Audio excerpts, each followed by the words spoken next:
It is the middle of September, and we are in the last week of this Lord's Prayer thing we've been studying, and I've been trying to teach and talk from. And I do have a prayer to share with you today that is honoring of the Lord's Prayer. We'll get to that in just a bit, but I want to tell you that this last week, I was away for a few days with some other preachers and pastors, and in a time of refreshing, I was so neat to be able to brag on you, to celebrate God's faithfulness in arriving here, but to brag on even just little moments like we just experienced, or to brag on what we have at the table and the laughter that we seem to even have. Like we have moments of sentiment and reverence for God, and we have moments of joy and delight all in the same time. And so this has been a 5-6 year thing I've been doing with these men that most of them I never knew. And now we're a band of brothers.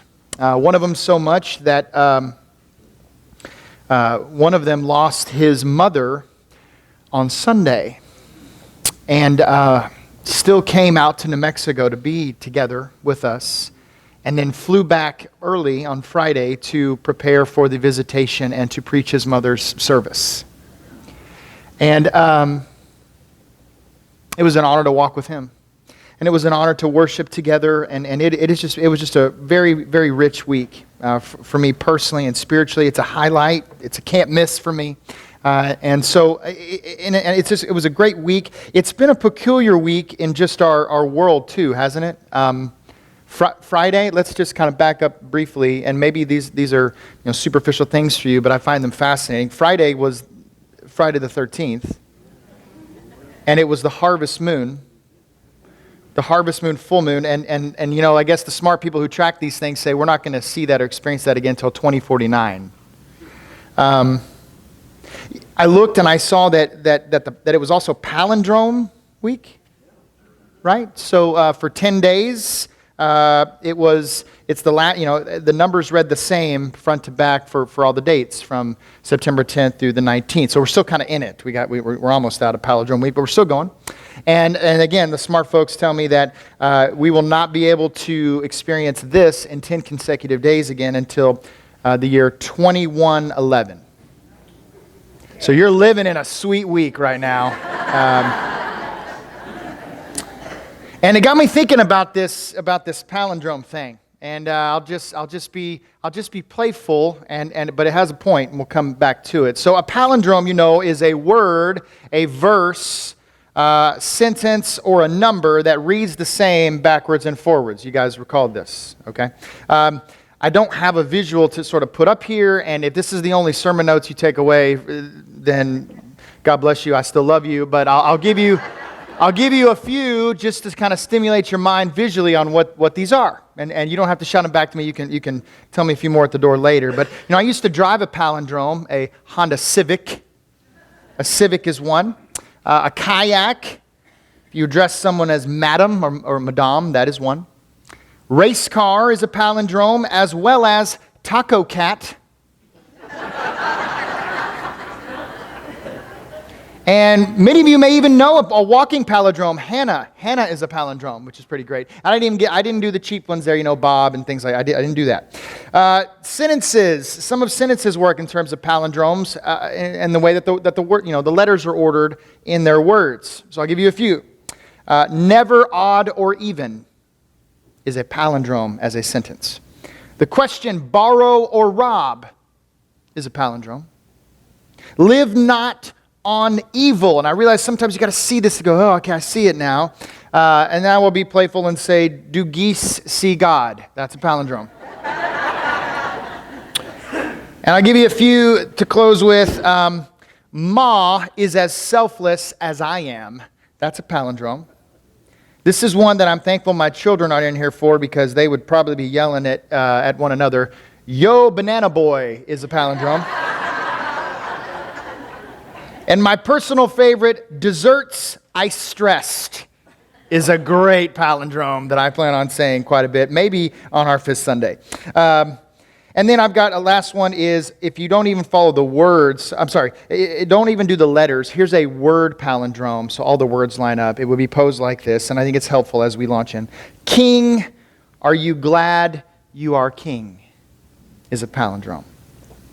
So this verse we're looking at as the Lord's Prayer ends, in Matthew chapter 6, verse 13, depending on the Bible translation you have brought today, this may not be in there.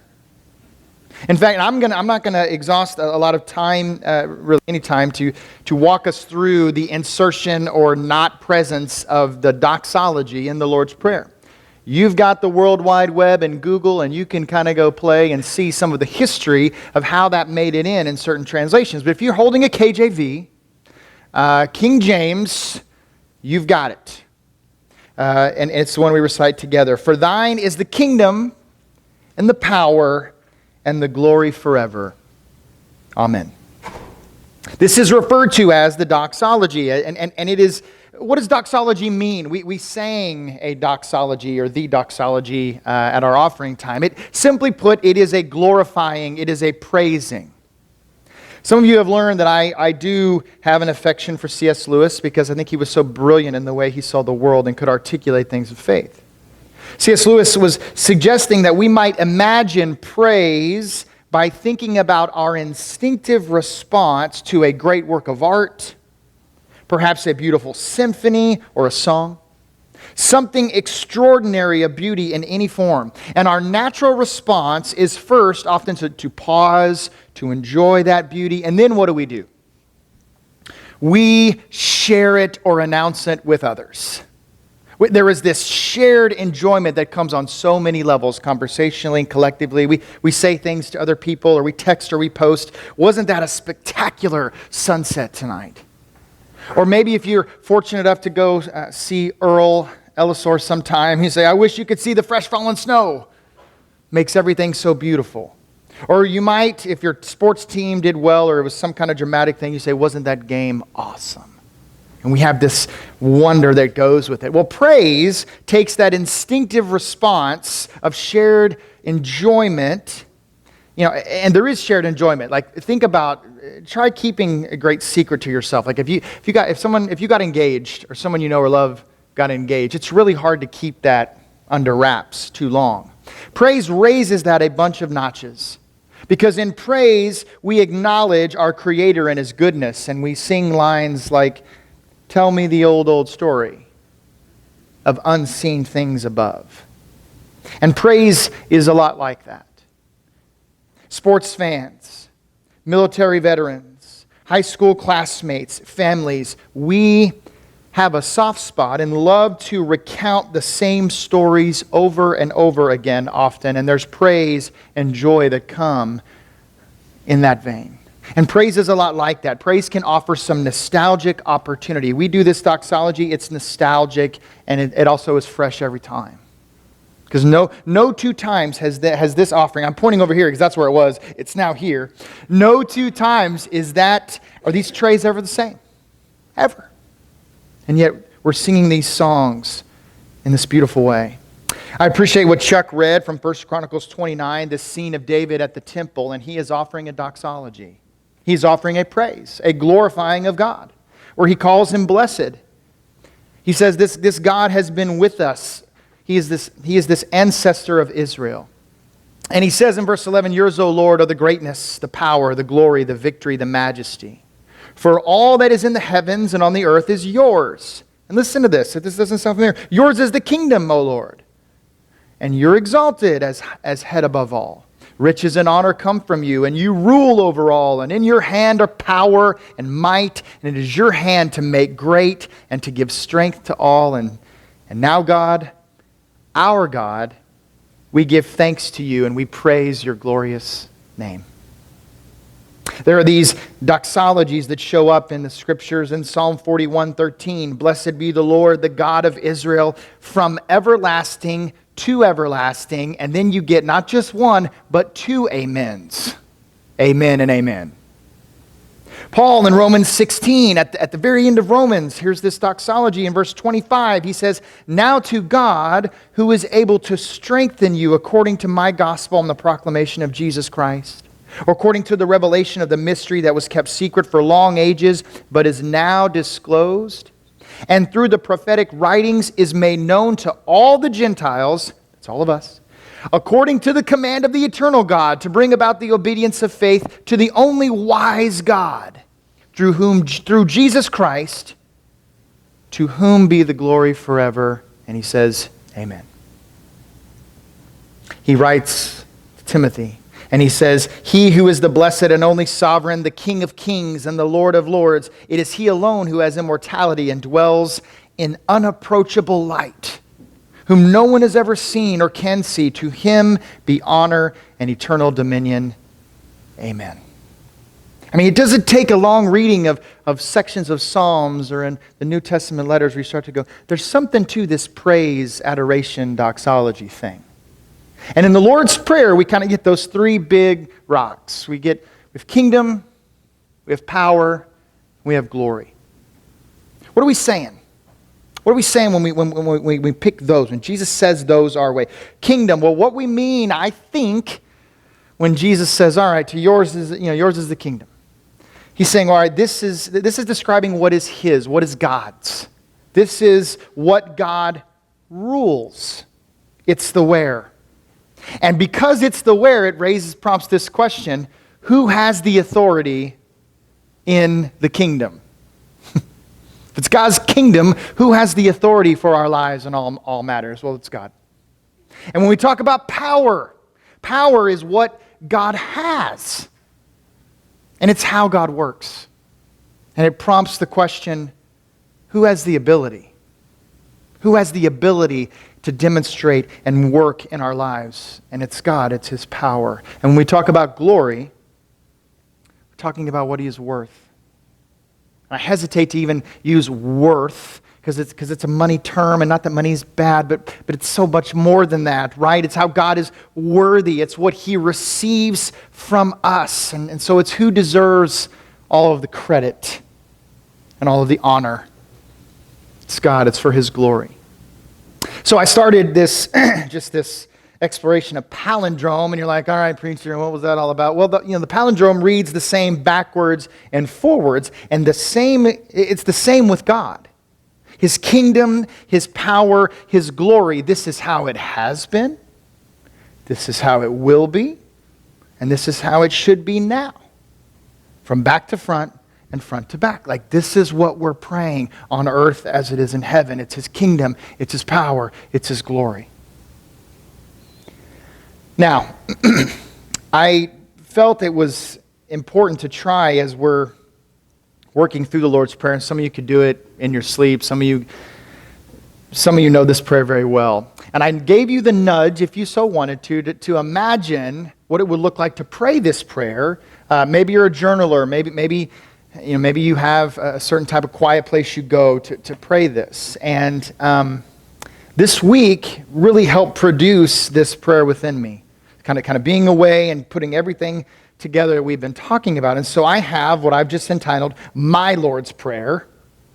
And I like to think with great humility that it's not, Jesus used this caution, don't be like, the Pharisees who offer up empty words. I'd like to believe these words have a lot of meaning and richness to them.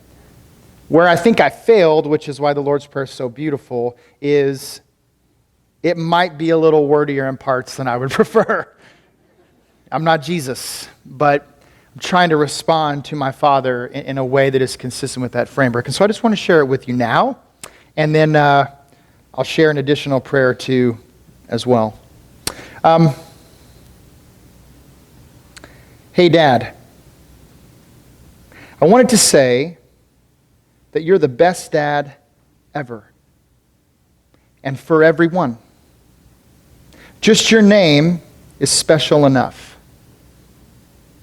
I know you will change the world, and I hope you will change us, however you want, so it will all be good again. Thank you for your generosity, for food and forgiveness. May we be just as generous. We trust you in our trials, for you are the defeater of evil. You speak the words we need. You live and move so we can have our being. You are magnificent. May my life and my heart agree. That is the words that I tried to run in a current way with the prayer Jesus gave us. Eugene Peterson came under a lot of criticism for his translation of the Bible, the Message version. And yet I am strangely drawn to certain parts of, and certain ways that he sees and exercises and walks out what I just shared with you all. And so his prayer, his Lord's Prayer, sounds more of a master than me, sounds beautiful as well. He says, "Our Father in heaven, reveal who you are. Set the world right. Do what's best, as above, so below. Keep us alive with 3 square meals. Keep us forgiven with you and forgiving others. Keep us safe from ourselves and the devil. You're in charge. You can do anything you want. You're ablaze in beauty. Yes, yes, yes." There is a tendency, when I've noticed when we've recited the Lord's Prayer, for us in our reverence to sort of have like the volume kind of fade down as we get to the doxology. You know, we are so caught up in the reverence, and I understand that it is a prayer and it is beautiful. And I'm not advocating for always something so spirited that we are not understanding the words we're saying. But there seems to be a crescendo in a doxology. There seems to be what you have experienced in culture when someone starts a slow clap and it builds to the point where what you have started in a somber, disconnected way, you are joining together in a spirited, frenzied celebration. I see that in maybe praise and worship to God. I hear sportscasters like the late Dick Enberg, when he would experience things that would take his breath away, he would say, "Oh my." The late Harry Carey, who rooted for his Cubs to no end, would declare, "Holy cow."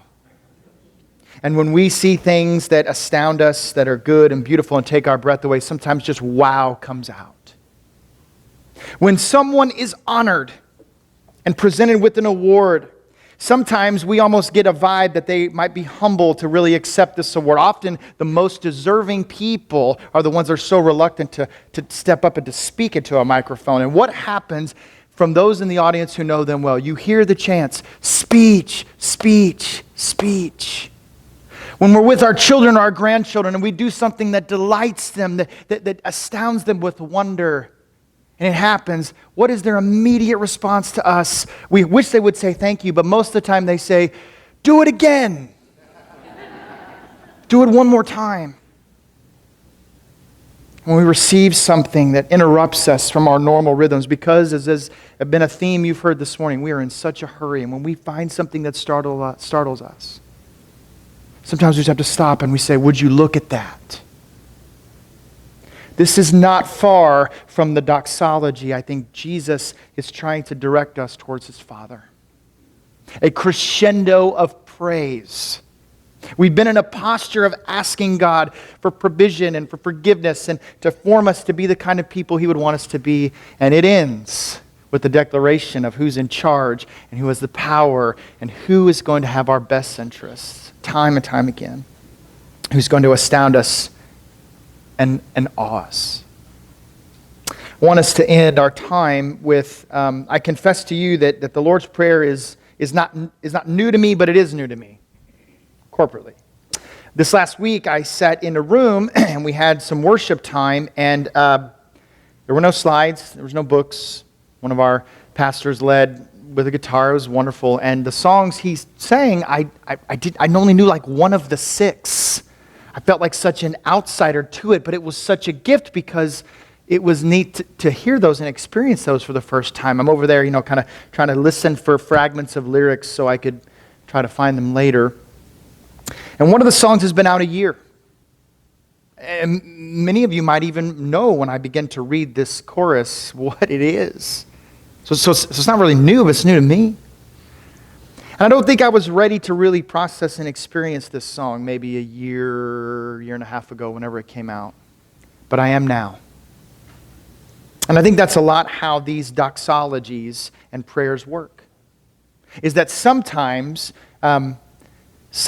they've lost their freshness, or sometimes we're moving so fast that we miss them. But I just want to invite you, I want to give you permission, if you will, to try to find those anthems and those doxologies and those prayers that exist in here and that exist out there, and to honor and celebrate them, and to may you write them on your heart and sing them loudly. Song is called Build My Life.